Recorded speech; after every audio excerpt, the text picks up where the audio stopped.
Hello everyone.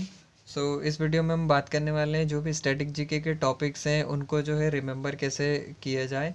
सो पहले तो मैं टॉपिक के बारे में डिस्कस कर लेता हूँ कि क्या क्या टॉपिक है। अब ये जो भी टॉपिक लिख रखे हैं मैंने, ये मतलब ऐसा नहीं है कि सिर्फ ये टॉपिक्स ही करने हैं और आपका जो है सिलेबस कंप्लीट हो गया। इसमें कुछ छोटे छोटे टॉपिक्स भी हैं जो मैंने मेंशन नहीं किए हैं, वो तब आपको खुद ही पता चल जाएंगे जब आप प्रीवियस ईयर बुक से क्वेश्चन लगाओगे ना, तो आपको कुछ नए क्वेश्चन मिलेंगे और आपको पता चलेगा कि ये जो है कुछ छोटे छोटे टॉपिक्स हैं और वो आपको वहीं से कवर कर लेने कवर डिस्क्रिप्शन दिया रहेगा ना उस क्वेश्चन में, तो उससे ही कवर हो जाएगा। लेकिन ये जो है वो मेन टॉपिक्स हैं। तो मेन टॉपिक्स के बारे में थोड़ा मैं शॉर्ट में बता देता हूँ कि कैसे क्या इनका थोड़ा डिटेल में। क्लासिकल डांस और म्यूज़िक, मतलब कि इनसे जो है मतलब बहुत सारे क्वेश्चन प्रीवियस ईयर में बने हैं फेस्टिवल फोक डांसेस से। क्लासिकल डांस जैसे कि कथकली, मोहिनीअट्टम, म्यूज़िक कौन क्या बजाता है, उनके जो एक्सपोनेंट है कि क्या नाम है उनका, घराना वो किस घराने से बिलोंग करते हैं, और उनको जो भारत रत्न, पद्म विभूषण, ऐसे जो अवार्ड्स हैं ना, जो फेमस म्यूजिशियन हैं उनके ही आपको याद करने हैं। ठीक है, सारे के अवार्ड्स जो है वो रटने नहीं बैठ जाना है। उसके बाद फोक डांस, जो भी स्टेट्स के जो अपने कुछ फोक डांस होते हैं ट्राइब्स के, वो करने हैं। फेस्टिवल्स तो नॉर्मल आप कर ही सकते हैं, और फेस्टिवल में थोड़ा डिटेल में करना है कि कौन के जो हिंदू कैलेंडर होता है उसके अकॉर्डिंग करना है।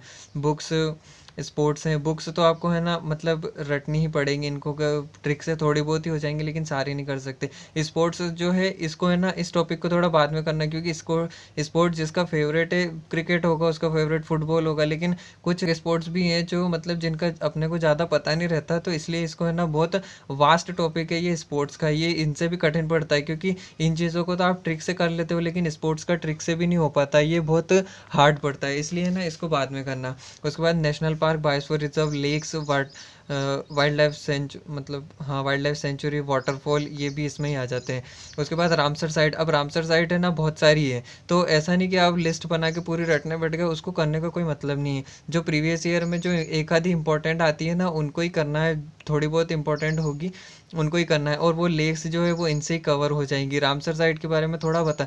अब आपको ऐसा नहीं है कि सारा जो है मतलब अगर कुछ एक क्वेश्चन पूछ लिया तो उसके ही पीछे पड़ गए और आप नेट से पूरी लिस्ट बना के और याद करने पड़ गए। थोड़ा स्मार्टली भी काम करना है आपको, ताकि जो है आप बेवकूफ़ ना बने और आपको जल्दी जल्दी कंप्लीट हो सिलेबस। उसके बाद यूनेस्को साइट से, ईयर्स से वैसे तो क्वेश्चन पूछे नहीं गए हैं, लेकिन फिर भी क्या है ना कि अगर अभी यूनेस्को साइट कर लेना, लेकिन अगर बाद में टाइम बचे ना तो कौन से ईयर में क्या जो ऐड हुई है वो भी कर लेना, क्योंकि एक आधी क्वेश्चन मतलब कभी कभी पूछ लिया जाता है तो वो आपको बेनिफिट करता है, क्योंकि जो कोई नहीं कर पाता वो आप कर पाते हो।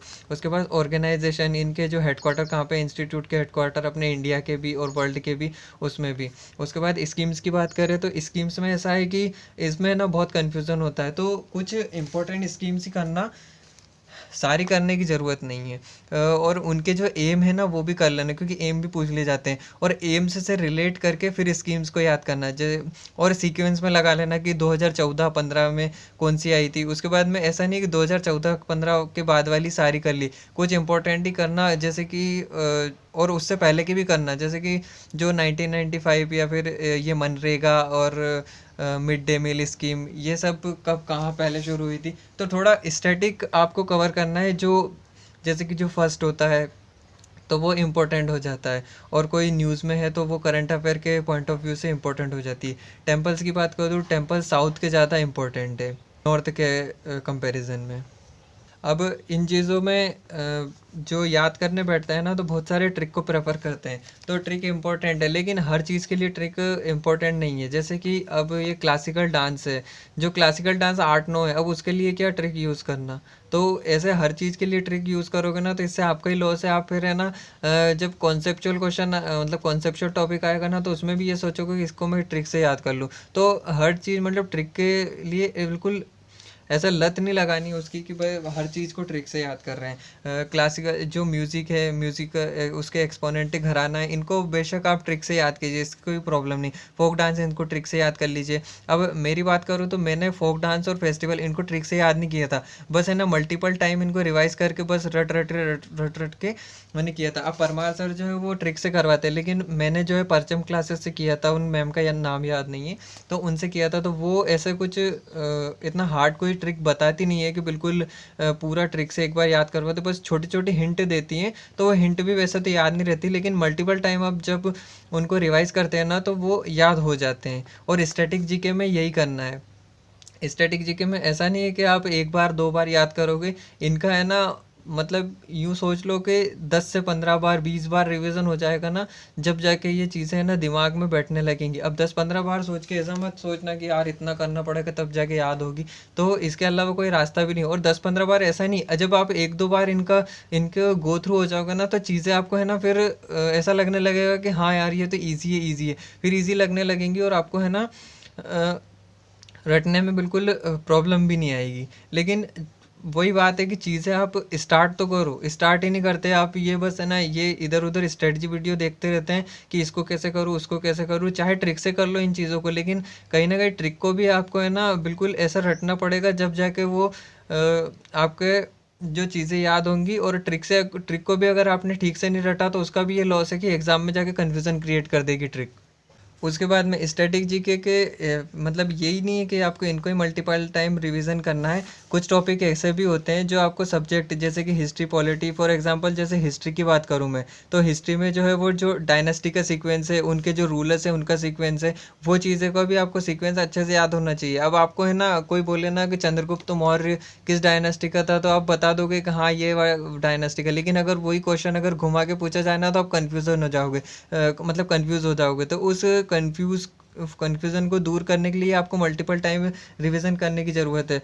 और उसके बाद में उनके ईयर्स जो है, वो हिस्ट्री के जो ईयर्स हैं, बैटल्स को भी आपको मतलब आपको पता है कि ये बैटल कब क्या किसके भी, लेकिन है ना वही है कि जब ऑप्शन आपके सामने आएंगे ना तो आप उसको देख के कंफ्यूज हो जाओगे। तो इसलिए आपको मल्टीपल टाइम रिवीजन करने की ज़रूरत है। उसके बाद में जो ट्रीटीज़ हैं, तो ये चीज़ें हैं कि आपको है ना इन चीज़ों को जब आप रिवाइज करो ना, हिस्ट्री एक स्टोरी की तरह है, आपको बहुत सारी चीज़ें याद होंगी। लेकिन जैसे कि वो जो बौद्ध की जो 4 समिति हुई थी, वो उनको याद करने में प्रॉब्लम होती है, तो उन चीज़ों का है ना बार बार रिवीजन होगा। कि नालंदा और विक्रमशिला, इनके रूलर्स याद करने में प्रॉब्लम होती होगी, तो इन चीज़ों का आपको बार बार रिवीजन करना पड़ेगा। उसके बाद में जो फिलोसॉफी, एंशिएंट हिस्ट्री में फिलोसॉफी, और चीज़ों को क्या है थोड़ा ट्विस्ट कर करके पढ़ो। जैसे कि हिस्ट्री को अगर आप पढ़ रहे हो ना, तो एंशिएंट, मिडाइवल और मॉडर्न, बस इन तीनों को सीक्वेंस में मत पढ़ो, कभी कभी मॉडर्न, मिडाइवल और एंशिएंट में भी जाओ। ऐसे चीज़ों को ट्विस्ट कर करके पढ़ो ताकि आपको मज़ा भी आए, और आप मतलब नई नई चीज़ें जब आप पढ़ो ना तो नई नई चीज़ें मिले और उनको याद करने में आसानी हो आपको। सेम बात मैं पॉलिटी की करूँ तो पॉलिटी में आपको पता है कि फंडामेंटल राइट्स जो है बहुत इंपॉर्टेंट है, लेकिन 25 तक तो, जो 14 से 25 तक तो है वो आर्टिकल आपको है ना आसानी से याद होंगे। वही लेकिन 25 से 29 तक की बात करूँ ना मैं, तो आप उन चीज़ों में जब वो पूछे जाएंगे ना, तो आप उन चीज़ों में जाके कन्फ्यूज़ हो जाओगे जब आप 4 ऑप्शन सामने देखोगे। तो इसी कन्फ्यूज़न को दूर करने के लिए आपको बार बार रिविज़न करना पड़ेगा, और आपको इंश्योर होना, ये चीज़ें ना टिप्स पे होनी चाहिए। जब आप एग्ज़ाम दे के बाहर निकलोगे ना, तब आपको जब आप अपने आंसर की चेक करोगे तब आपको पता चलेगा कि यार कितनी इजी इजी चीज़ें आई थी और मैं इनमें जाके कंफ्यूज हो गया। तो इस कन्फ्यूज़न को दूर करने के लिए ही आपको है ना मल्टीपल टाइम रिवीजन करना होगा, और ये चीज़ मेरे साथ हो चुकी है। मतलब कि एग्ज़ाम में नहीं, जब मैं मॉक टेस्ट देता था ना, उसका एनालाइज करता था ना, तो मेरे को यही पता चलता था कि यार ये इजी है, फिर मैं इसमें कंफ्यूज हो रहा हूँ। तो इसी चीज़ को मतलब दूर करने के लिए मल्टीपल टाइम रिवीजन करना है। और उसके बाद में बात करूँ मैं, जो जैसे कि पॉलिटी में हो गए अमेंडमेंट्स। अब अमेंडमेंट्स आपको पता होगा कि किस ईयर क्या हुआ, लेकिन वही है कि 42nd में और 44 में कन्फ्यूज़ हो गए, कहीं 60 to 89 में और 82 में कन्फ्यूज़ हो गए, कभी ईयर में कन्फ्यूज़न हो गया कि 2003 में हुआ था। अब 92 मतलब जो 92 93 जो भी अमेंडमेंट जो थे, वो इन ये जो अमेंडमेंट्स हैं और ये 2002-3 में हुए थे, लेकिन आप कंफ्यूज हो जाओगे कि ये 1992 में होते, 1993 में, ऐसे जगह कन्फ्यूज़न होता है। तो इसी कन्फ्यूज़न को दूर करने के लिए आपको मल्टीपल टाइम रिविज़न करना पड़ेगा। उसके बाद में बोरोइंग फीचर्स हैं। तो बोरोइंग फीचर जो होते हैं ना, वो जब आप प्रीवियस ईयर लगाओगे ना तो आपको कुछ चीज़ें याद रहेंगी, लेकिन वहीं जब आप 4 ऑप्शन देखोगे ना तो वहाँ एग्ज़ाम में जाके कंफ्यूज हो जाओगे, क्योंकि एग्ज़ाम में कंफ्यूज होने का एक कारण ये भी है कि वहाँ पे जो है एग्ज़ाम को प्रेशर होता है, और वो हर किसी को होता है, भले चाहे आप कितना ही पढ़ के गए हो तो वो होता ही है। लेकिन अच्छे से आप रिवीजन करोगे ना तो उस प्रेशर को हैंडल कर लोगे। तो सब्जेक्ट्स से ये स्टैटिक जीके का तो ये अलग अपना जो रखना ही है, लेकिन आपको जो है सब्जेक्ट्स में जब ये है ना कुछ टॉपिक ऐसे निकालने हैं जिनको बार बार रिवीजन की वाकई ज़रूरत है। जैसे कि बायो में आप देख लो तो ये विटामिन हो गए, डिसीज़ हो गई, उसके बाद में वो एनिमल किंगडम से जो उनके एग्जांपल्स हो गए कि सी अर्चिन्स है, उस इकेनोडर्मेटा। उसके बाद में वो जो मतलब इको में 5 ईयर प्लान में मतलब ऐसा होगा कि हाँ ये पता है, लेकिन कब क्या हुआ है उस चीज़ में आप कंफ्यूज हो जाओगे। तो इन चीज़ों का है ना बार बार रिवीजन करना ही पड़ेगा। अब रिवीजन कैसे करें, जब एक दो बार 2-3 बार आप गो थ्रू हो जाओगे ना, 3 बार तो अच्छे से आपको है ना इनको पढ़ना ही, मतलब 3 बार तक अच्छे से याद करना है आपको। बाद में PYQ अटेम्प्ट करना है। अब PYQ आपके जो है 100% बिल्कुल भी नहीं बनेंगे, 50% 60% ही बनेंगे। लेकिन उन चीज़ों को बार बार फिर वापस से आप उस टॉपिक पे आओ, उसको रिवाइज करो, वापस से PYQ लगाओ। और PYQ और इनका रिवीजन, सब्जेक्ट का रिवीजन अलग चलना चाहिए, और इन टॉपिक्स का जब आप एक लिस्ट बना लो ना इन चीज़ों की, हाँ इनको बार अब याद करना कैसे है, तो 2-3 बार पहले तो गो थ्रू होना है, ताकि जो है वो चीज़ें अटपटी ना लगे पूरे स्टैटिक जीके की जो टॉपिक्स हैं। ठीक है, उसके बाद में आप रिपीटेशन कर सकते हैं। फॉर एग्जांपल फोक डांस लिया, अब आप ज़्यादा टॉपिक भी ले सकते हैं, मैं बस एक एग्जांपल दे रहा हूँ। तो आज जैसे फर्स्ट डे आपने फोक डांस लिया, उसके बाद में सेकंड डे फोक डांस को रिवाइज़ किया, उसके साथ एक न्यू टॉपिक लिया। ठीक है, उसके बाद में थर्ड डे भी फोक डांस को रिवाइज़ किया, फिर फेस्टिवल को भी रिवाइज़ किया, और एक न्यू जैसे कि नेशनल पार्क ले लिया। उसके बाद में अब जब 3 बार जब ये रिवाइज़ हो जाए ना, तो इस चीज़ को छोड़ो, फिर फेस्टिवल ले लो, नेशनल पार्क ले लो, उसके साथ एक और न्यू टॉपिक ले लो। तो ऐसे करके जब 3-3 बार चीज़ें रिवाइज़ होंगी ना, तब जाके वो जो है दिमाग में बैठना चालू हो जाएगा, और अच्छे से रिवाइज मतलब याद भी होगा। अब ये चीज़ें करने में ऐसा नहीं कि आपको 2-3 घंटे जा रहे हैं, बिल्कुल नहीं जाएंगे। आधा 1 घंटे से भी कम लगेगा इस चीज़ में। लेकिन वही है कि आपको मेहनत तो करनी पड़ेगी। बाद में पूरे स्टैटिक जीके को ऐसे रिवाइज करने में आपको मैक्सिमम है ना 7 to 10 डेज लगेंगे। 7 to 10 डेज में आपने पूरा स्टैटिक जीके रिवाइज कर लिया, उसके बाद में वापस से अगले 10 डेज में आपने ये साइकिल रिपीट कर दी। फिर उसके बाद में जो चीज़ें आपको याद हो जाए उन पर कम ध्यान देना, और जो चीज़ें न याद रहे उस पर ज़्यादा ध्यान देना। तो ऐसे करके अभी एग्ज़ाम में बहुत टाइम है, आप अच्छी खासी पकड़ बना लोगे स्टैटिक जीके पे भी, और अपने जो भी बाकी के सब्जेक्ट बचे हैं उन चीज़ों पे भी। तो रिपीटेशन ही की है इन चीज़ों को याद करने के लिए, जो आपको बार बार परेशान कर रही है, जो चीज़ें याद नहीं होती ना, तो उसको एक बार 3 दिन तक रिवाइज करके देखो मेरे तरीके से। उसके बाद न बेनिफिट मिले ना तो बोलना। ऐसे करते करते आपको कॉन्फिडेंस भी बूस्ट होगा, और आसानी से आपको याद होना भी चालू हो जाएगा।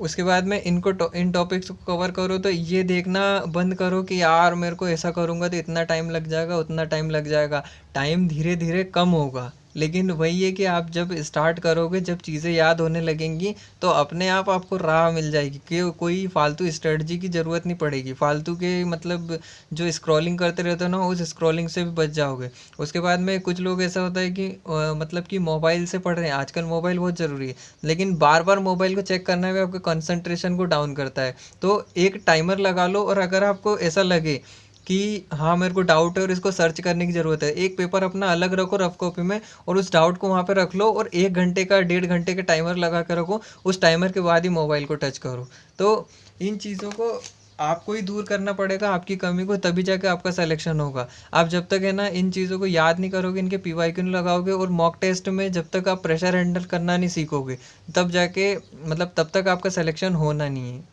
बाकी इन स्टैटिक जीके के टॉपिक्स का ऐसा ही है, आपको पता रहेगा कि हाँ मुझे आता है, मुझे आता है। अब फंडामेंटल राइट आपको आते होंगे, लेकिन वहीं अगर इनका अच्छे से रिवीजन नहीं हुआ ना, तो एग्ज़ाम प्रेशर की वजह से वहाँ जाके कंफ्यूज हो जाओगे। 14 से 25 तक आपको अच्छे से याद होंगे, लेकिन वही 25 से 29 तक वही 27, 28, 29 आर्टिकल में आप जाके और कंफ्यूज हो जाओगे। और या तो आप एग्ज़ाम में उस क्वेश्चन को गलत करके आओगे, सही हो गया वो तुक्के की बात अलग है, लेकिन मैं श्योरिटी की बात कर रहा हूँ। तो श्योरिटी से या तो उसे सही कर लो, या फिर आप ऐसा करोगे कि उस चीज़ को या तो छोड़ के आओगे, या फिर उसको गलत करके आओगे, और गलत क्वेश्चन 4 नंबर लेके जाता है। इसलिए इन चीज़ों का अच्छे से रिवीजन करो, चीज़ों को डिवाइड कर लो। आप खुद को मतलब ऐसा जो चीज़ आपको पता है या जो आसानी से याद है, उसको थोड़ा कम टाइम दो, क्योंकि यही रिवीजन का मतलब रिवीजन में यही करना है आपको कि जो चीज़ नहीं याद है ना उस चीज़ पे ज़्यादा ध्यान दो, और जो याद है उसको ठीक है, वो तो याद है, वो प्रॉब्लम नहीं देगी, लेकिन जो नहीं याद है वही आपको आगे जाके प्रॉब्लम देगी। तो उस चीज़ को, अपनी वीकनेस को दूर करो और वही मॉक टेस्ट लगाओ, और मॉक टेस्ट में अच्छे नंबर आएंगे तो एग्ज़ाम में भी अच्छे नंबर आएंगे। अपने आप पे ट्रस्ट करो। अगर मैं इतना बता रहा हूँ ना तो इतना करो, उसके बाद में आपको खुद राह मिल जाएगी, किसी गाइडेंस की ज़रूरत नहीं पड़ेगी। लेकिन वही है कि करो तो सही, स्टार्ट तो करो कहीं ना कहीं से। तो चलो, इस वीडियो में इतना ही बताना था, और आपका जो भी डाउट हो वो कमेंट कर देना, और फीडबैक ज़रूर देना, वीडियो लाइक करना, और ऐसे ही यूज़फुल वीडियोस के लिए सब्सक्राइब करना। Thank you.